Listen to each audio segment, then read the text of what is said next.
A media wall using a Solus Fire can be installed on almost any wall of your home. Identify the area where you wish to build and prepare the area for the job ahead.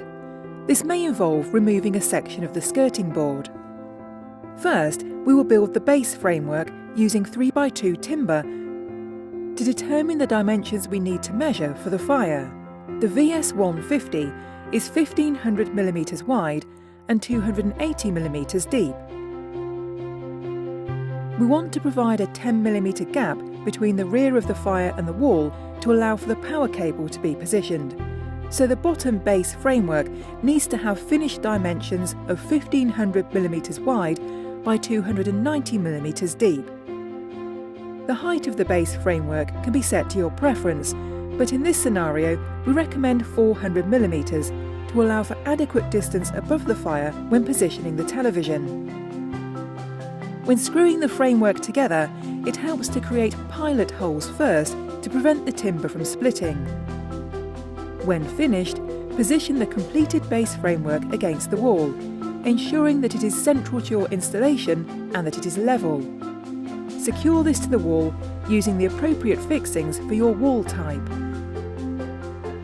In this installation, we want to connect to the power supply behind the TV, so route the power cable behind the fire and up to the plug socket.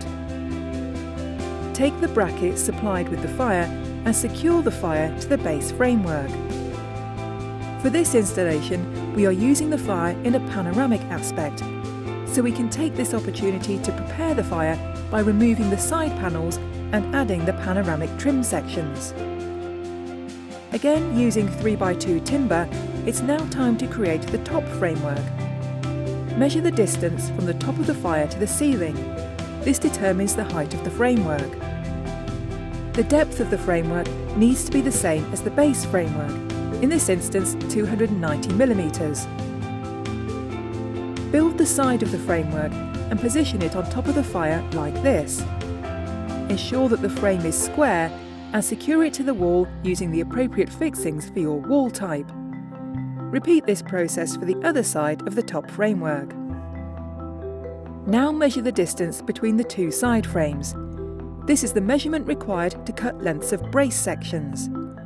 Cut 7 lengths of 3x2 timber to this measurement. Drill a pilot hole before screwing to prevent the timber from splitting. The first brace section is secured between the two side frames along the front edge of the fire. The second brace section is positioned along the back wall, 200mm up from the top of the fire. The position of this brace will determine the bottom edge of your recessed TV opening, so some planning will be required at this stage. We are installing a 55-inch TV, which is 715mm high by 1240mm wide. We want to make the recessed opening 789mm high by 1314mm wide, so as to allow a gap of 25mm around all 4 edges of the TV. Remember to also allow for the thickness of the MDF cladding when planning your recessed dimensions. When securing the brace to the wall, use the appropriate fixings for your wall type. Position the third brace section along the front of the framework in line with the second brace. Position and secure the fourth brace along the edge of the wall and the ceiling. Position and secure the fifth brace directly in front of the fourth brace. Finally, position and secure the sixth and seventh braces. Remember that the position of these is determined by the height of your TV. Now we can begin cladding the timber framework with MDF boards. Our boards are 12mm thick. We will start by boarding out the TV recess. Measure the distance from the wall to the front edge of the timber frame. Here it's 290mm. Then measure the height of the recess. Cut 2 pieces of MDF to these dimensions and fit to the framework. Do the same for the top and bottom pieces, measuring width instead of height. You will need to create a small notch on the bottom piece of MDF to allow the power cable to exit through.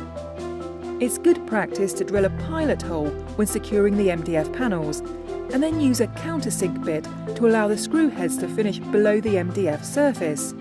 These can then be filled and sanded before painting to create a seamless finish. Before painting MDF, it's recommended that you seal the edges with a suitable MDF sealer. Multiple applications may be required, with a light sand in between each coat to ensure a smooth finish is achieved. Mask off the fire, then apply a coat of MDF primer using a paint roller and brush. When dry, you can apply your chosen top coat. Here we're using a matte emulsion, applied with a paint roller and brush. When the paint is dry, you can fit the television. Please follow the installation guide for your TV mounting bracket when doing so, ensuring the correct fixings are used. This installation features the Coppice one-piece reel log set, which is available as a premium upgrade for all Solus appliances. Handcrafted from real logs, it's easy to fit and offers the ultimate realism in electric fires.